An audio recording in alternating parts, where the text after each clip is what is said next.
Good day and welcome. Today, BTX is hosting Atlona so that we can learn what they have planned for InfoComm 2012 and beyond. Atlona has a broad range of dynamic solutions on the leading edge of audio and video technology, and today we're going to hear about that technology and the many products they offer. I'm Kim Robbins, Senior Marketing Manager at BTX, and I'll be your host throughout this session. I'm joined by Cliff Warnett, Sales Manager in the West for BTX, and our guest speaker, Chris Gillespie from Atlona. Chris is an industry veteran with over 20 years of experience in AV and has been involved in technology, sales, and marketing for multiple manufacturers, but he started his career in the staging and rental space. So Chris has seen the market from all sides. Today, he is responsible for supporting Atlona's commercial AV business. To make this as interactive as possible, please use the question area on your toolbar, and we will get to as many of those questions as we can throughout the next hour. For those of you who are live on the webinar, we have a special offer we will be announcing at the end of the session that you won't want to miss. So let's talk about our agenda. BTX is the distributor and technical specialist for all Atlona commercial products, and Chris is going to spend the next 30 or so minutes going through a portion of their products as well as the technology that makes them the industry leader. As a reminder, when you work with BTX, you work with a team of people who take you beyond distribution. In addition to supplying many thousands of interface, integration, and systems products, we also engineer our own unique and patented solutions. We have a deep technical expertise with Atlona solutions, and our applications engineers and outside sales team are both available to help you specify, purchase, and then support your professional AV needs. One of our core strengths is our commitment to education and technical support. We do everything from lunch and learns to product demonstrations to webinars like the one you are on today. BTX is committed to standing by our customers every step of the way. Our full product line card offers thousands of products to make implementations of your projects run smoothly. Among the key integration building blocks that we provide are custom cable assemblies, custom plates and panels, video extenders, signal distribution, and cable management. I'd like to now hand this over to Chris. As a reminder, please feel free to ask questions throughout the presentation. Thank you, Kim. I'll just be a moment here, folks, as I try and figure out how to share my screen. Okie doke. Here we go. And that should be it there. There it is. I see it. Excellent. Okay. I'd like to start off by thanking everyone for taking a little bit of time today to spend some time here and hear a little bit about Atlona and what we've got going on for InfoComm. We're excited about the show because we've been growing a lot in the last few years, and the opportunity to get in front of all of our dealers, all of our customers through BTX is really exciting for us because it gives us an opportunity to let you know a little bit more about us and understand a little bit more about what we're able to bring to the table and how we can help you do your business. So there's a few different things I'm going to be talking about here in the presentation over about the next half hour or so. And the first one is going to be, what we're showing, what we're launching. Be honest up front. We don't have a ton of products coming out at InfoComm. We've got a lot of things in development, though, and we are very excited, though, just getting in front of people. What are we going to be talking about at the show? Because there's some other things that we're really going to be emphasizing, even though we don't necessarily have new products. They're just areas that we're just trying to get more information out there. And as well, these are areas that we're very, very excited about as well, because one of the technologies I'll talk about later in the presentation, as far as I'm concerned, and as Kim mentioned, I've been in the industry for a while. I've got 20 plus years.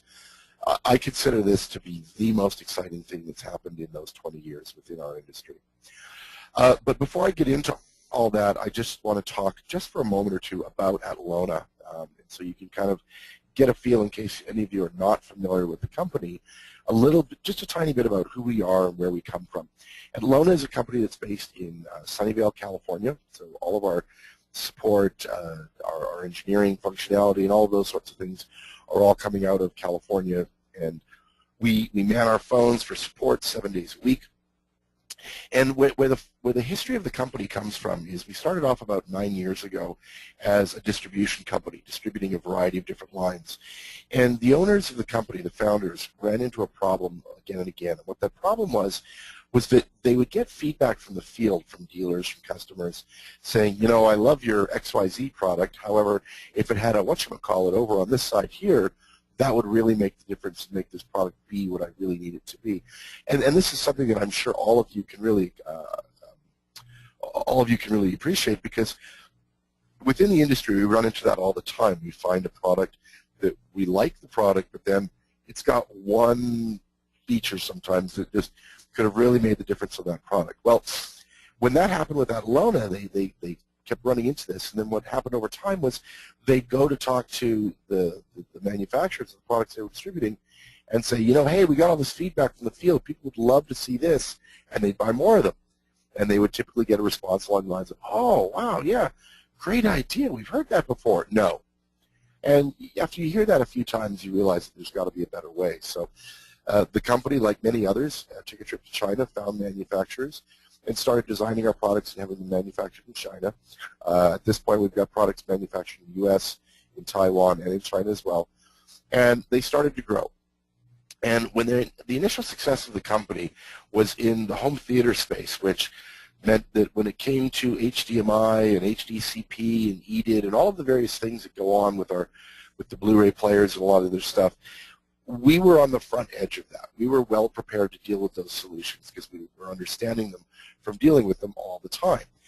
And then that had been a strength. We were very strong in the home residential side. And then we started getting incremental and sort of organic growth in the commercial space as well. And about a year and a half ago, 2 years ago, maybe something like that, something fundamental happened in our industry. And what happened was the manufacturers all, it seems like about a year and a half ago, they all kind of as a whole, I'm not saying completely, but I'm saying in a large part, just kind of gave up on DisplayPort and gave up on DVI to a large extent. And all of a sudden, our industry was faced with the realization that this silly home theater, stupid connector, pain in the butt thing that we occasionally dealt with in HDMI was now going to be the reality for our business. And when that happened, Atlona was very well positioned to capitalize on that because we have all the products that support all those protocols and all of those different standards that we run into with that. And some other manufacturers out there weren't prepared. They still had very large resources committed to DVI, to DisplayPort, things like that. And so what that meant to us was that suddenly we had solutions. And people looked at us a lot more and realized that, wow, they do have a lot of solutions. So when people come to Atlona as a company, they kind of come to us in sort of a strange way. They'll be doing a design, they'll be doing a system, and the system will be, do you want to mute your microphone there, Cliff, on your side? Sorry about that, I thought I did.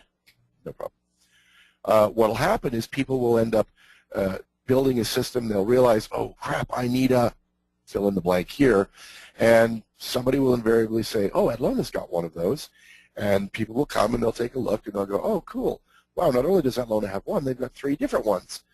And that's sort of how people come to Atlona. And then over time, they sort of realize that we have more and more products. And one of the things that I run into most consistently when I'm out visiting dealers and customers, you know, I'm sure Cliff can attest to this as well, is that when we show the Atlona catalog and we go through the Atlona products, we invariably hear, oh, wow, I didn't know you guys had one of those. Cliff, how often do you hear that? Very common, very common. Do you have anything to add on that? Especially with adapters and converters and products like that, people are amazed at the depth of product that Atlona carries.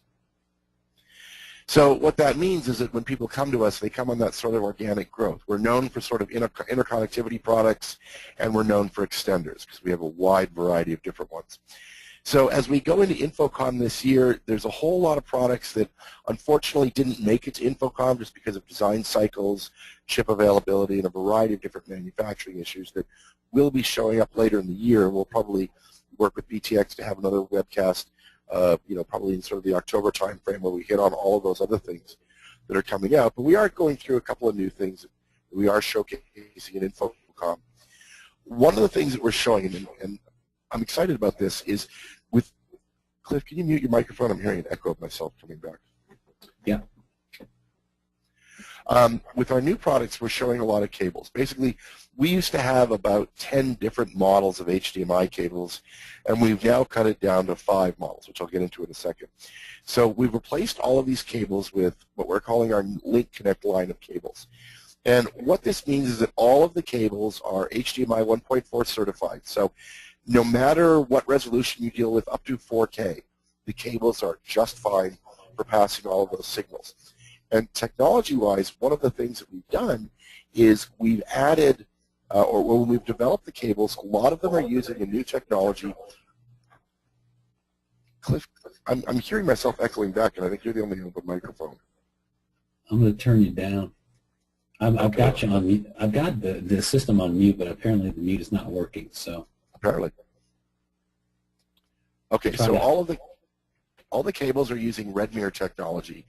And what Redmir is it's a very cool little chipset that was developed by a company called, strangely enough, Redmir, which gets integrated into the cable. And really the increase in the overall bulk size of the connector is about a 10% hit. It's typically just a little bit longer with that connector. And that little tiny chip inside there, which pulls its voltage off of the hot pin on the HDMI cable, basically what that does is it allows you to now suddenly use much thinner wires or go much longer distances that you normally would have with existing wiring. So it's allowing us the capability in many cases to reduce bulk or reduce size or perhaps increase flexibility depending on the models of the cable.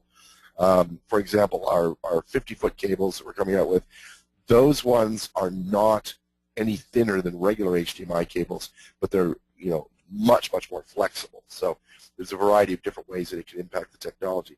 But it's a very exciting thing because it allows us, again, this greater capability with our cables than we had before. Now that, of course, means that there's two potential downsides to it. One is that since the cables are pulling the voltage off that hot pin, if there is some problem in the system, then, and the hot pin isn't working or it's not providing the voltage, you will need to add that. But that's relatively typical in systems anyways. If you have a hot pin problem, you're going to have to fix it because it relates to your EDID and a variety of other things that go on. The impact on the overall voltage is negligible. It's a very, very tiny power consumption on the thing. Now, I do want to be clear as well, not all of the cables are using Redmir technology. Some of them are, and I'll get into the ones specifically that are. It also means that the cables are directional. And we've run into this before with HDMI cables when we had longer distances and there was an equalizer inline in the cable. And that equalizer had to go at the far end of the cable. And so I do encourage people to look, and more so just overall throughout the industry, when you're dealing with newer generation HDMI cables, the odds are good in a lot of cases that you'll see Redmir where you may not have expected to. So always just make sure you take a look at the actual molded connector on both ends to make sure there's nothing other than a logo. Like for instance on ours, it'll say TV on one side, which means that's supposed to go to where your display is. So it is something to definitely be aware of when you're just looking at things.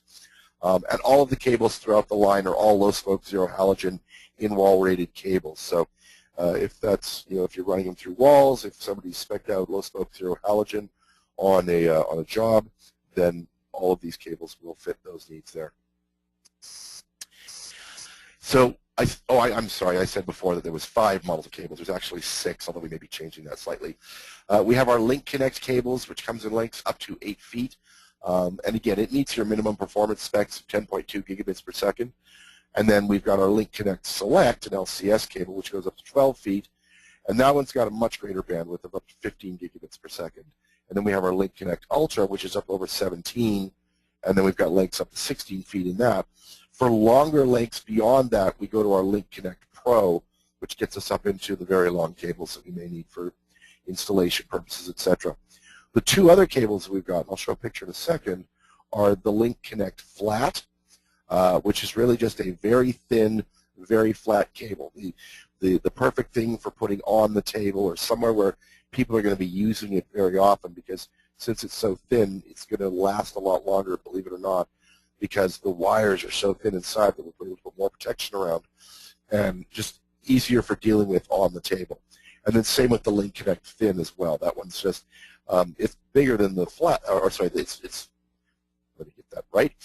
The thin is thinner than the flat, but again, gives you that ability to deal with stuff. If we take a look here, you can see what those different cables look like. We've got the LinkConnect.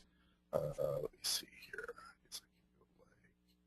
No, that's not it. Sorry, I'm just trying to.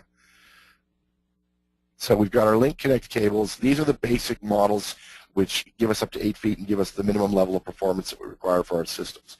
The LinkConnect Select, these ones give us that greater bandwidth. Again, if you want to have more headroom, you just want to be ultra covered for the future. And then, of course, our LinkConnect Ultra. Now, I do want to point out as well, we do have 3 divisions in our company. One is commercial, one is more of your CD channel, and one of them is for retail as well. So the LCS and the LCU are oriented a little bit more at those applications, but depending on your needs, they may be suitable as well. The LinkConnect Thin and then the LinkConnect Flat are ones that are kind of ideal for all of our markets, but with the Thin, we've got a very thin, very easy to manage cable, depending on what your cable management needs are. And then for the Flat, again, a very thin, flat cable in case you need to run it under something or you need to just, again, just dealing with the management on a boardroom table or whatever. Anything to add, Cliff? I've actually muted him, Chris, so I have to unmute okay. him. Here you go. Chris, Cliff, anything to add?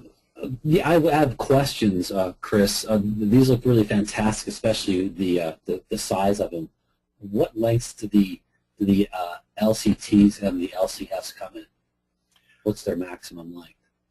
Their maximum length, I believe, is 16 feet off the top of my head. Unfortunately, I don't have the other screen open right now, but I think it's 16 feet. They're not really designed for tons of sort of integration back in the rack, pulling sort of applications, but for a lot of those short interconnectivity runs, the access to the cable pop-up box on the table, those sorts of things are really ideally suited for. In my experience is that that maximum length should cover 90% of what people need a cable like that for. Absolutely, absolutely. And the funny thing about these cables is I realize that from the picture it looks thin, but when you actually get it in your hands, there's kind of a feeling of no way, this can't work. This can't handle up to 4K or whatever, because it's just so thin and so skinny, and it absolutely can. So. And I actually have a question. What Sure. is the width of the LinkConnect connectors? They look wider than typical.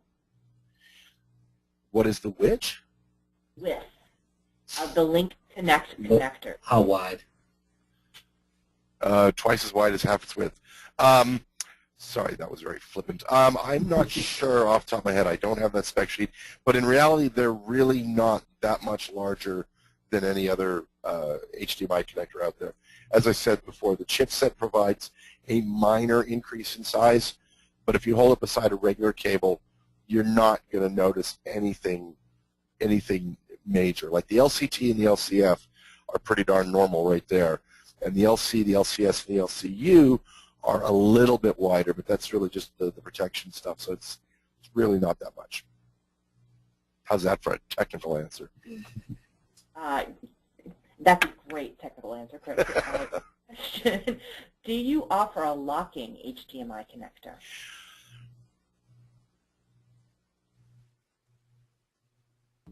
Sorry, I had to cough there. We do not offer a cable with a locking connector. We had actually explored it from, there was another manufacturer that has an excellent solution there, but, whoops, the problem that we ran into was that manufacturer was not prepared to license the connector technology. All they were prepared to do was sell us their cables. We really didn't want to be a distributor of somebody else's cables.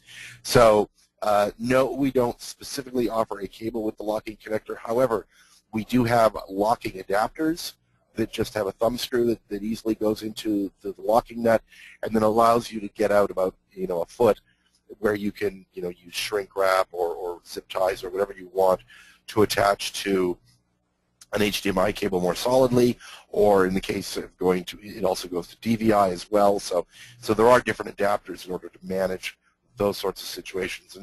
And we've looked at and explored, putting the locking connector on the cable directly, but the problem that you run into is you start increasing the bulk of the conductor substantially, and that is going to cause problems in 50% of all cases, because anything you do, 50% of the people will like it and 50% of the people will hate it, depending on their applications. So rather than alienate 50% of the marketplace, we've gone for taking the road of having the adapter that gets used. However, we are still looking at, whatever may come out that's going to allow that capability to integrate some sort of a locking right into the HDMI connector. You have a rotating connector. We have a rotating connector, which was on one of the slides that was further forward, but I actually took that off. There's both. We used to have a cable that had a head that did a 180-degree swivel on it, and we got rid of that. But what we do have available is an adapter that, and actually, Cliff, I had sent you the information about that adapter not too long ago. But what it is it's just an HDMI in male-to-female adapter that's got like 270-degree swivel and 360-degree spin. So it allows you to go to any direction you want, and that was actually something that we included with our wireless solution. But it is an adapter that's available for purchase for pivoting and swiveling in any direction you need to go. Yes, and that the person asking that question can follow up with me or with Kim, and we will get you much more information on that. Okie doke. Any other questions, Kim? I think you can move on. Okay. So another product that we're introducing, well, not, I shouldn't say completely introducing. We've kind of been talking about it for a while, but it is actually shipping now. And Kim had asked me to take this slide out of the presentation because this is a product that's really designed and oriented towards our residential marketplace, but it is available in all our channels, and there is a follow-up product, which I'll talk about in a few moments. But I wanted to bring it up because it's an important product to understand, and that's a wireless HDMI product. Just last night, I was looking on LinkedIn on one of the forums where somebody was asking for a wireless solution, and what was funny was somebody popped up on there and put a quote, and basically what they said was, all wireless sucks, and no wireless works, and it's a pain, and you have to deal with USB and drivers and all of these different things. And I know exactly where that guy's coming from because, a year and a half ago, if you wanted a wireless solution, and let's be honest, none of us want wireless solutions because, wireless solutions don't have wires. It's one of their fundamental problems. And so we are subjected to sort of the whims, if you will, of what goes on electromagnetically in the environment around the product. So with wireless, that's one of the big problems, is there's an unknown quantity going on there. However, our clients do everything else wirelessly, and their expectations are that they can do this simple little thing of transmitting their video wirelessly. So sticking our heads in the sand and saying there is no wireless is a really bad way to approach things. We've actually we've jumped onto the bandwagon for the protocol called WHDI, and there's various people using this particular one, and it is a wireless HDMI solution that we've got. Now, a couple different things. Number one is the transmitter, which I'll show you in a second. It's just an HDMI connector. It just plugs straight into the HDMI on your laptop, your computer, your codec, whatever it may be, and then there's a USB cable that's required for power. And that's it. That's how it works. It's important to recognize that it is not an 802.xx solution. And this is very important because a couple of the solutions out there, people are going on and saying, hey, we're 802N, 802.11N, or whatever it may be. And I can tell you firsthand that I spent 3.5 years as an end user at a large internet company. And if you light up something on a corporate campus that is an 802. whatever, NetSec will, or the network security folks, will find you and put an end to your device within a few hours or less in some cases. They do not want anything going on their campus. Notice I didn't even say on their network. I said on their campus that is not approved, vetted, everything else goes along with it. So having an 802. whatever is not a good thing. Now, having a product that uses aspects of, for example, with 802.11n, there's a couple of big advantages. Number one is the frequency spectrum it uses of 5.8 gigahertz. Number 2 is the fact that it uses an antenna technology called MIMO, or multiple in, multiple out, so you get multiple pathways for signal. There's a variety of things there that are advantageous, and I'll be honest, our technology uses those things, but it's not 802.11n. It's not going to pop up on their network. It uses HDCP for its security, if there's HDCP present, or, oops, that's supposed to say, or AES 128 encryption if there's no HDCP present. It is an uncompressed, virtually zero latency product. And I've got it, and full motion, I have to say as well. It absolutely is. And I've put down there that it actually works. That may seem like a dumb thing for somebody to put on slides, because why would we be talking about it if it doesn't work? Well, you know, as we talked about my bio at the beginning, and, you know, I've been 20 years in the industry, including, you know, 8 or 9 years at a staging company. Wireless scared the crap out of me when I started with the company. So when we decided that they were really interested in this, I said, well, I'll be the judge of that. And so I took the box and I tested it in our office, between my office and into the warehouse. So we had like 3 walls in between, 2 shelving units to about 60 feet. And I went, okay, this works. Let's test it in a more demanding environment. So we got in the car, we drove up to San Francisco. We went up to Market Street on a Tuesday afternoon, which is the heart of the financial district in San Francisco.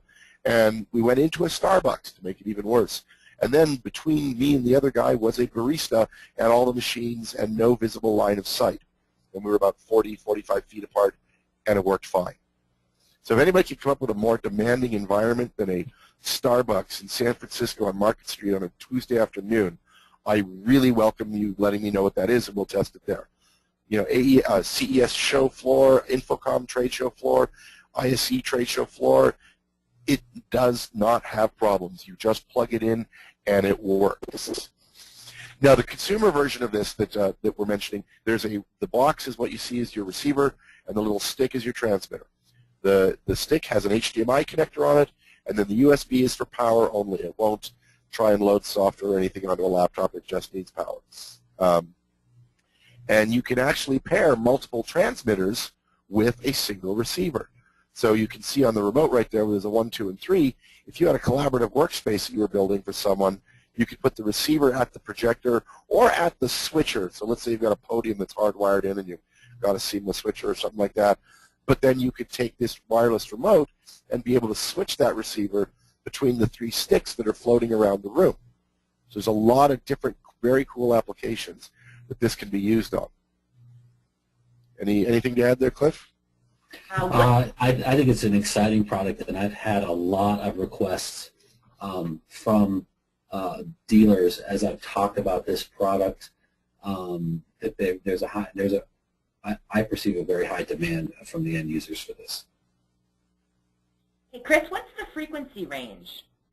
The range of the product is it depends. This particular one here is about 50 feet, and that's a real 50 feet. That's not open field or anything like that. That's tested on all of those environments that I've talked about before. And it's because the stick, because of its small form factor, only has 4 antennas inside it. So that sort of limits the overall distance a little bit, because the technology can actually support more.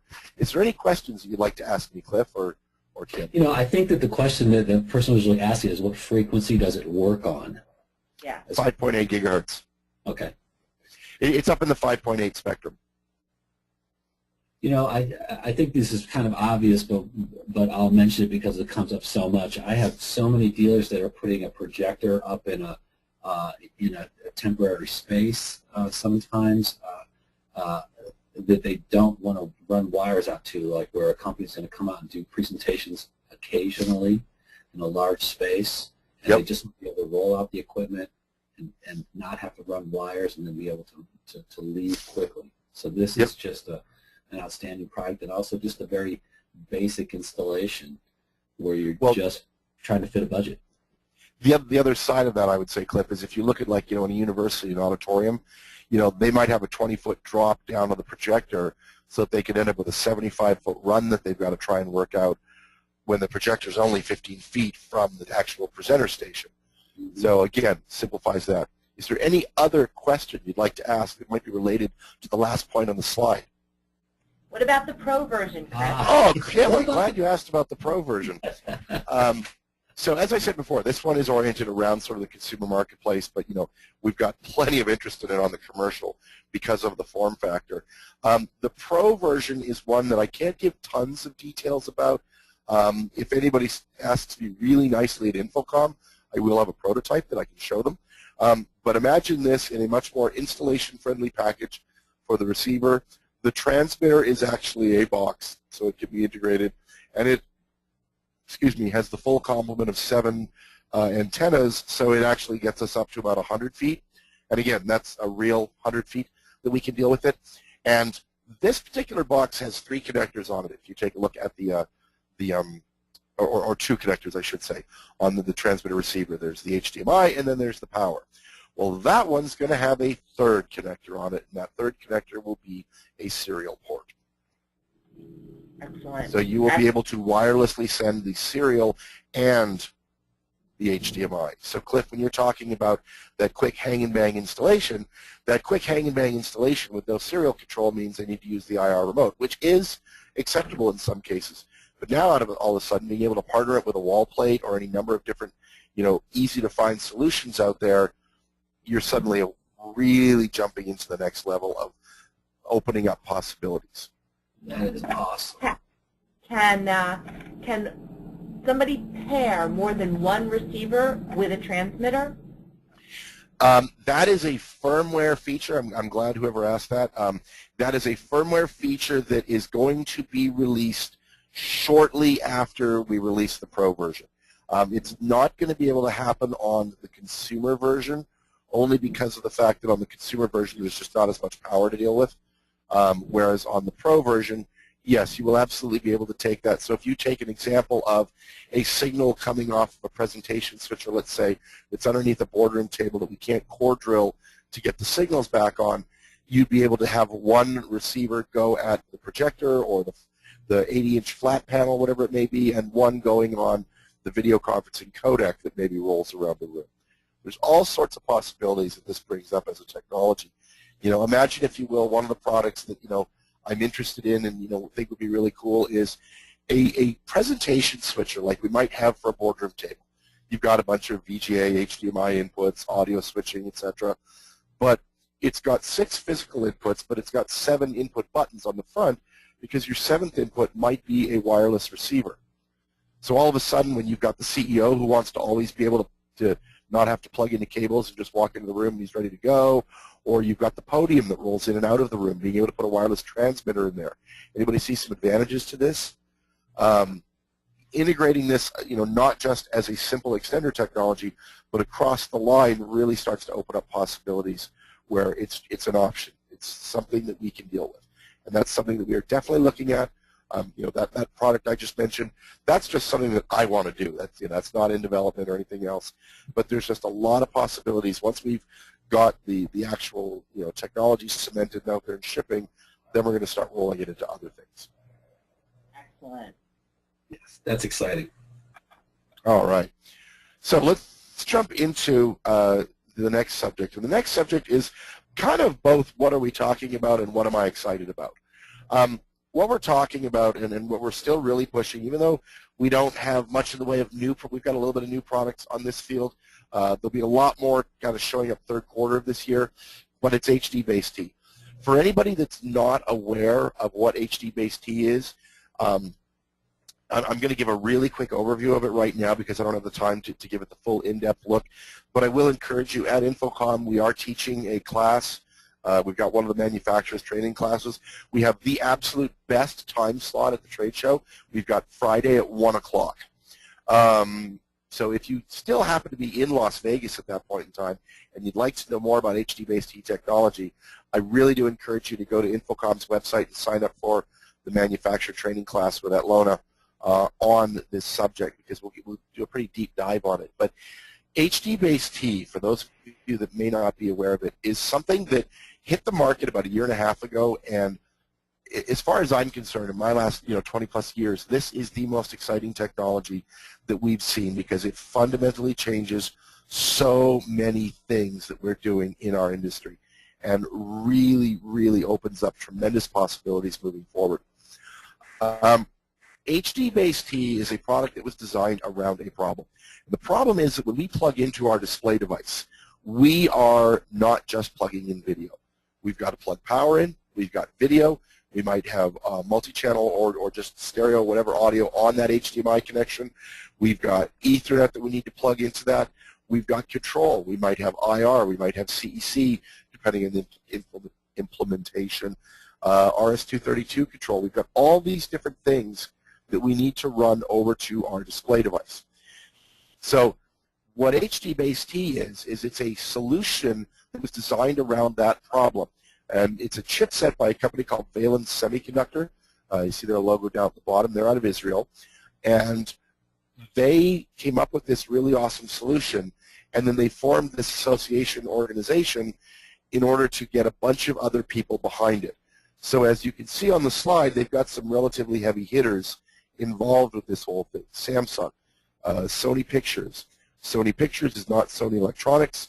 Sony Pictures is the part of the company that actually makes money. And then LG Electronics as well. And there's lots of other adopters. And this technology, this chipset, let's just step away from the word HDBaseT just for a second.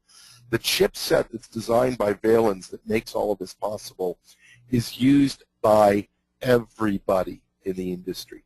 And when I say everybody, I mean not just us, I mean Intellex is using it, Kramer is using it, Geffen is using it, AMX is using it.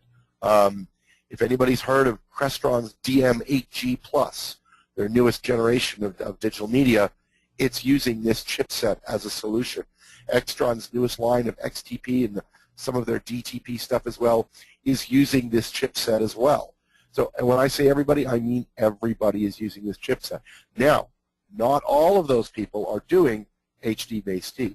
I could use the chipset and then do other things on top of it to make it not compatible, and that's what some people are doing. So if they're not talking about HDBaseT, they're not doing HDBaseT.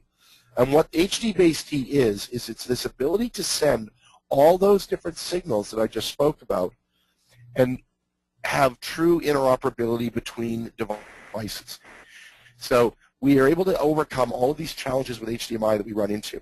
HDMI as a technological solution is okay, but as both a transport mechanism and a connection schema, it's horrible. We have distance limitations. You know, we can only go about 50, 60 feet maximum with the cabling. We have wiring infrastructure issues because the cables are a bit bulkier, a bit harder to deal with sometimes. We've got our remote displays that we need power to. We've got the non-locking connections we run into. We sometimes want remote devices. If I wanted to send a signal a long distance, as an example with extenders, we use transmitters, we use receivers. And a lot of times we have to power both the transmitter and the receiver. Well, with HDBaseT, we're able to overcome some of those problems. And non-locking connections as well. Let's face it, the connector that we deal with for HDMI is about the worst thing we've ever seen in the industry. So now all of a sudden we're going to be able to take all of this stuff and put it on a single Cat5e cable. When you hook up an HDBaseT connection between a transmitter and a receiver, what you are essentially doing is you're creating a 10 gig network connection. It's not like standard Ethernet. It won't plug into a regular network, but in essence, what you're looking at is a 10 gig channel from transmitter to receiver. You plug the two of those together, you're working. So regular network cables, Cat5e is all the standard calls out for. You know, our stuff works fine at 100 meters on a Cat5e cable.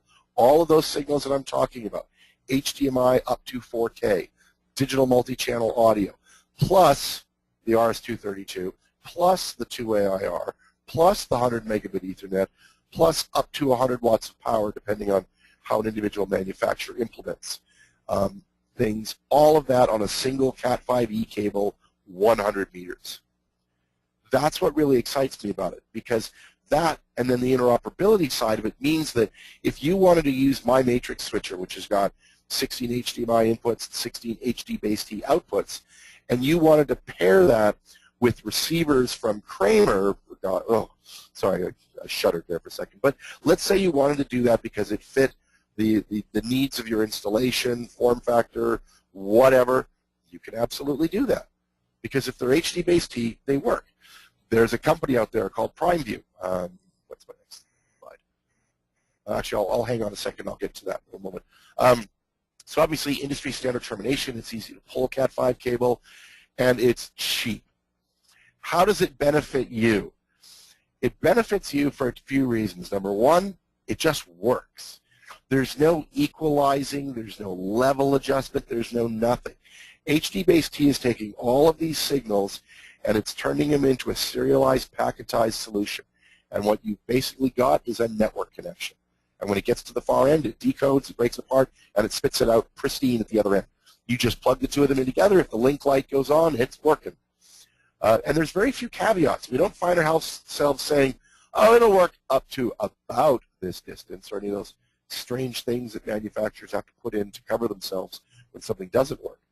It's future-proofed. It's good up to 1080p. I'm sorry, it's good up to 4K resolutions. And there's minimal troubleshooting times because, again, with all of those signals, you've run one Cat5e cable. That's it. You don't need to run anything more. Might you run something more because of the fact that you've got a challenging environment, you've got a lot of RF energy? Well, of course. Just like if I'm building a data center, for handling all of my company's data needs, I'm not, even though gigabit Ethernet only calls out for Cat5e, I'm probably going to run Cat6, Cat7, depending on the environment. I might even run shielded Cat6. But what I'm saying is with these products, you don't need to. Now, I understand that some manufacturers are specifying that you have to. I'm not sure why they're doing that. They may have implementation issues. I don't know. On ours, I know it works fine. We've got a couple people out there who have to use Cat6 shielded, and that's more to do with their environment that they use stuff in typically than the actual standard itself. It's one of those things where it works at the warehouse, but when they get in the field, it's a challenge. And it simplifies everything. We use HDBaseT because it just makes sense. There's far less troubleshooting for us, and this is a truly best-in-class technology. What you can see here actually is a flat panel that was a prototype by the HDBaseT folks at Infocom last year, and this panel has one wire and one wire only going into it. There is no power cable, there is no video cable, there's just that one wire going in, and you can see how well it's terminated in that picture as well, and it gets video, it gets serial, it gets IR, it gets Ethernet, and it gets its power to run. This particular one's a 42-inch Samsung LED backlit LCD. So in that particular case, they're running everything off that one wire. And what I'm really excited about for Infocom this year is we'll have in our booth a monitor by a company called PrimeView who has native HDBaseT inputs right on their displays. And when we first used it for some training purposes a little while back, I just sent him the transmitter. He just plugged it in and he worked. He didn't have to do anything. There was no handshaking, no menu choosing, nothing. It just worked. I have a question. Yes. So somebody has made the comment, okay, HDBaseT sounds great. What about HDCP? EDID. Oh, that's even better. That's even more awesomer with all of this stuff, because with HDBaseT, you're dealing with something that, like I said before, it's just a transport mechanism for HDMI. So it does not supersede any of those other things there. And basically, when they designed it, they already knew about all of those things. So management and compliance with HDCP and EDID and all those things are baked right into the lowest levels of the chipset. So you've got a far better opportunity for things to work. So key replication and everything that might happen is baked into the solution. Excellent. All righty. And it's not just displays that are showing as well. At ISE earlier this year in Amsterdam, they had now this was a prototype that they had custom modded, but it gives an idea. They had a Canon little PTZ security camera. One of the challenges with those cameras is that you have to plug in power, you have to plug in video, you have to plug in network, you have to plug in control. And you've got enough cables coming out of the bottom of this thing that they're practically good enough to mount it with. They had one that they've modified that only had one cable going into it, a single network cable, and it was HDBaseT. So all of a sudden, that one monitor with one cable, not monitor, that camera, got its power, its control, it gave a physical 1080p connection, and it also was streaming at the same time as well. All of that from one connection. This opens up everything in a variety of different ways. With older legacy extenders, one of the problems that we run into is that the basic design methodology is basically we're going to trash the signal and recover it as best we can. And if we say 100 feet, that means that about 120 feet, it's done. We can't recover it anymore. So you deal with a situation where this is what your video signal looks like on the HDMI data channel, and or TMDS really, and that's what we start off with. We run down some cable, it gets like that. We run down some more cable, it starts looking like that. So it gets fuzzier and it gets fuzzier, but it's still working. You get a little too far, and yeah, all of a sudden your signal is not working anymore. And that's what we run into. The nice thing, not the nice thing, the awesome thing about HDBaseT is that with HDBaseT, we start off with the signal at our source, just like you see it right there. You go down 100 meters of cable, and if you measure it coming out of the receiver, it looks like that. So all of a sudden, we can go right back into another transmitter if we want to. And one of the products that we're working on are HDBaseT repeaters. So you'll just be able to daisy chain all the way down your line and go up to, and maintaining HDCP 7 hops or 900 meters and still maintain all your HDCP. If you don't have HDCP, I believe it's 11 hops or about 1,300 meters. Because of the 100 watts, up to 100 watts of power, we're going to be able to power some of those repeaters down the line as well. So very, very exciting. And I mentioned a few moments ago that PrimeView has these monitors that they'll be showing at Infocom. And all I can say in that vein as well is that there's going to be one of the very large Asian manufacturers is going to be showing 6 different models of projectors with HDBaseT native on them. So all of a sudden, this is real. It way opens up the possibilities. It just works. That's the big thing here. This is, I believe, my almost last slide, and we're running low on time here. But you know, HDBaseT, when we look at it, it's an awesome extender technology. This is a great thing that gives us great capabilities for getting our signals where we need them to go. However, I think that that's only half the story. Where I see the greatest strength of HDBaseT is this system design simplification tool. Okay, imagine if you were designing a system where every display only needed one wire going into it. All right, the matrix switcher on the front side, you're going to need greater hard costs because the matrix is more expensive. But the soft cost, all of a sudden, when we're designing our system, we don't have to design 4 different cable runs. We don't have to document 4 different cable runs. We don't have to procure 4 different types of cables, warehouse them, ship them to site, get them up to the job site, pull all those cables, terminate all those cables, troubleshoot all those cables. Anybody see an advantage here? This just opens up so many possibilities. And even if you're looking without displays that only have displays that don't have HDBaseT into them, we've still got the capability where what we can do is we're using a receiver at each location, but even still, it's, you know, there's a receiver going there, and then you've got a little bundle of 1-meter cables that you plug off the receiver into the display, and you're away to the races. It's just a huge advantage. Questions at all? We got any questions piling up there about this, Kim? We don't at the moment, but okay. I'm sure we'll have one more here and anything to add, Cliff? Nothing really regarding HDBaseT, because you did a great job talking about it and covering it. Just a little gizmo that I show from Atlona on my trips is Atlona has a little USB power cord, which is an inexpensive item, but it allows you to pull power off of a display, off the USBs from a display for your receiver. It makes things a lot less complicated. That's true. Okay. Some thought put into the process, it shows. Yep. So at present with our HDBaseT products, we've got some extenders, we've got some matrix switchers in development, and hopefully coming sooner rather than later. We've got repeaters coming, and some integration into switchers, scalers, etc., that we're working on a variety of different solutions. Our HD4 V110 SR and our DVI4 100 SR, which is our HDBaseT DVI and HDMI transmitter receivers, they are our most popular extender by a long shot. We've sold more of them than any other transmitter receiver extender solution we've ever had before.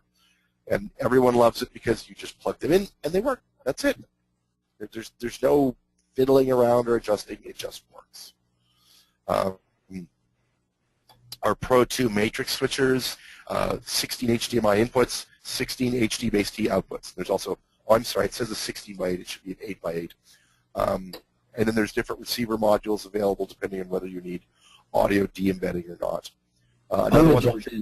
I'm sorry, Chris. I want to jump in here just on the matrix switchers, just with my experience. I've sold quite a few of these matrix switchers, especially of the 16 by 16s, and they actually, in over half the installations, they were going into projects that the project had other much more expensive 16 by 16 matrix switchers in.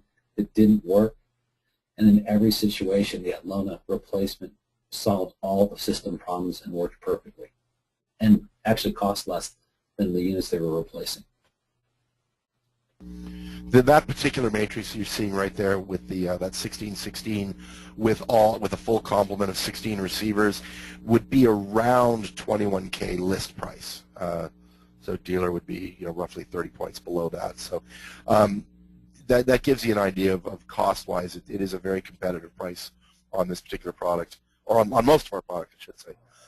There's another matrix that we've introduced that we'll be showing at InfoComm, which is a 4x4 version of the two that we just took a look at, with two differences.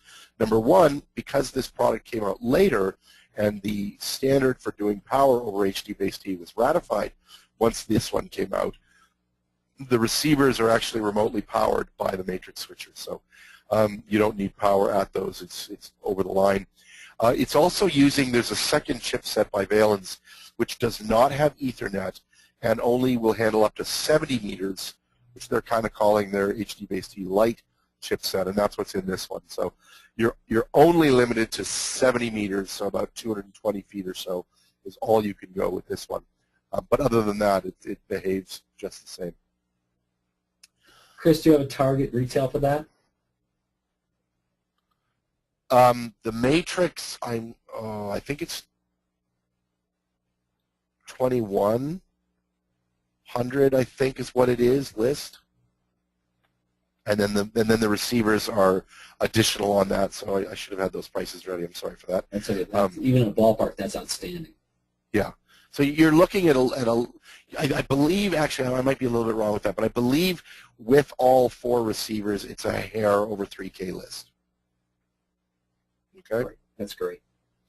And then this HDBaseT Lite that I just mentioned as well, this is just another chipset. They are fully compatible unless features don't support. So if you've got a regular HDBaseT transmitter and a Lite receiver, well, obviously you won't get Ethernet going through. That's really what it works. And you're limited to a 70-meter distance on the whole thing. We've got products that are coming, like I said before. This is just like with the wireless. This is not something that we're just going to have it in this product or that product. This is going to be part of our landscape. You're going to start seeing it showing up in more and more stuff as we go along. There's other features that are coming from the HDBaseT folks, router-type switching capabilities, USB being native onto it as well, and who knows what else they're baking up. We're really excited about where it's going. And everybody in our industry has bought into this, and now that we've got the large manufacturers buying into it as well, it's just the gravy on top of everything.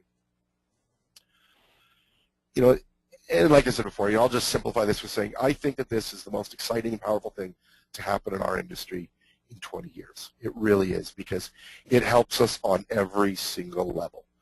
And that's why I've been shouting HDBaseT from the rooftops to anyone that will listen, as I'm sure Cliff has and everyone else at BTX and all of our partners. It's just an awesome solution. Mm-hmm. It's everyone's future. Okay, great. Hey, Chris, I'm going to go ahead and take back control, if you don't mind. Not at all. Okay. Share my screen. All right. So we do have a couple of questions, but I just want to run through a couple of final slides. I talked at the beginning of the webinar about a webinar special that we're going to run as a special thank you for joining us. We're going to be offering free shipping on any of the products we learned about today. So this offer is good until the Wednesday, July 11th. There is a question about when many of these products are available, and Chris, correct me if I'm wrong, but I think we're going to be doing a webinar again in October, which will be around the time most of these products will be shipping. So we'll certainly have another special, but if there's Well, actually, Kim, yeah, everything I talked about with the exception of that 4x4, they're all shipping and have been shipping for a while.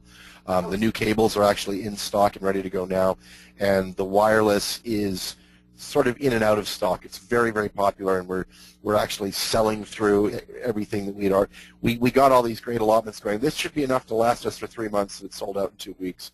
So we can definitely, if anyone's interested in some of that stuff, we can take orders. We're expecting another massive shipment coming in mid-July, but in general, most of it's available. And yeah, I would welcome doing it again in October with some of the other new stuff that shows up. Great, great. Okay, so just because it's summertime doesn't mean we're giving in to the dog days of summer. We have a very full schedule with InfoComm next week. We are doing 2 more webinars in July, one with a new line we're offering from Just Add Power, which they're providers of HD over IP solutions. And then on July 12th, we're going to, that's going to be on July 12th. And then on the 19th of July, we're going to be featuring Net Display Systems' latest digital signage solution. So, and just another plug for InfoComm, BTX is going to be featuring many of the products you learned about today in our booth at C7342. We're going to have 4 live demos happening at the show. So you really want to make sure if you're going to be at the show, please do stop by the BTX booth. Lastly, there's going to be a brief survey when you exit the webinar. Just please take a moment to give us your feedback so we can better serve you. You know, we try to do a lot of webinars. We want to make sure that it's topical, that it's things that you want to learn about, and if you have suggestions, my door is always open. So let's quickly get to some questions because we're running out of time. So Chris, I want to just take a moment and thank you very much for joining us and taking the lead on this webinar. I'm sure that everybody really enjoyed it. I know I did. DVI, HDBaseT, DVI extenders, are they HDCP compliant? Yes.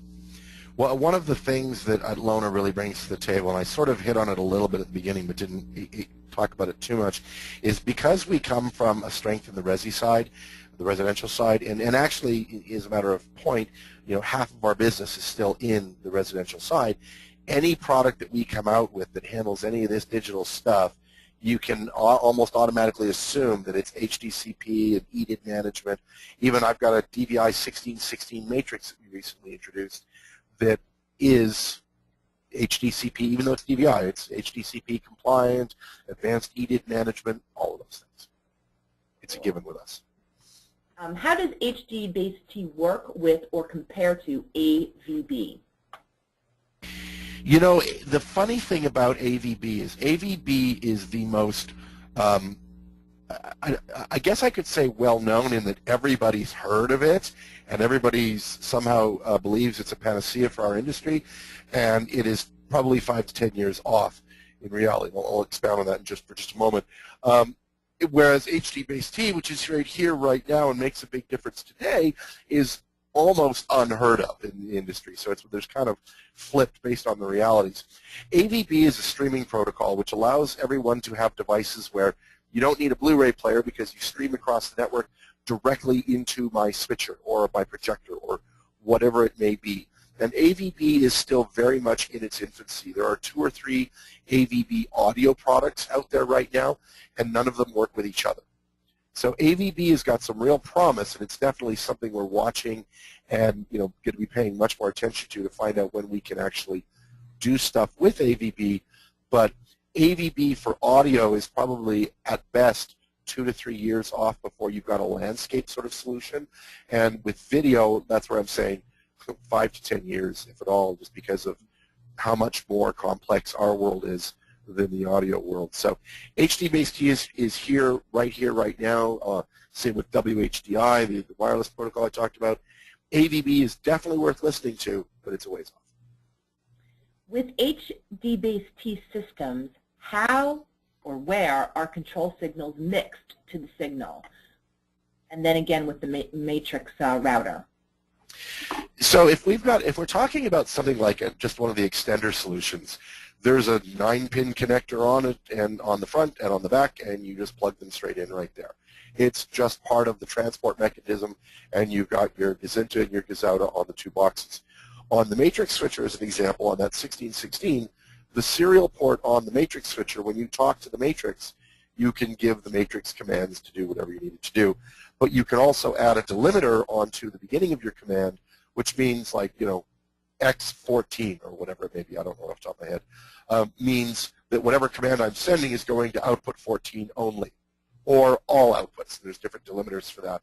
And on the converse side of that, you would parse the delimiter on the back side with the commands coming in order to understand where that response came from. Excellent. And I believe, unless anybody has any last-minute questions, that was the last question. And I think we're just at 12:01, so we're just a minute off. Oh my gosh. Chris, thank you so much for doing this with us this morning. And Cliff, thank you for joining me. Pleasure, it's great. Okay, great, and thank you. And anybody has any questions, you know, you can reach me at kimr@btx.com. Certainly Cliff is cliffw@btx.com. So drop us a line, and we look forward to working with you in the future. Bye, Thank you very everybody. much. Thank you very much.